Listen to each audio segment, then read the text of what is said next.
Барилгын салбарын цогц мэдээллийг түгээж бизнес эрхлэгчдийн хамтын ажиллагааг дэмжиж барилга засаг эмэн сайт 5 дахь удаагийн шинжилгээ хийлээ.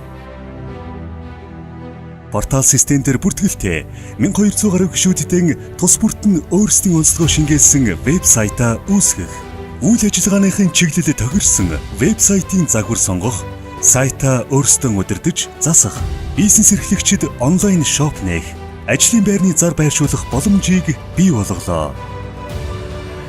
Мөн сайтын гол хэсэг болох шинэ орон сууцны хэсэгт шууд борлуулалтын менежертэй холбогдох, төлбөрийн нөхцөлийг мэдэх боломжийг олгож, чат болон захиалгын хэсгийг нэмж, орон сууцнуудыг газрын зураг дээрээс харах боломжийг бүрдүүллээ.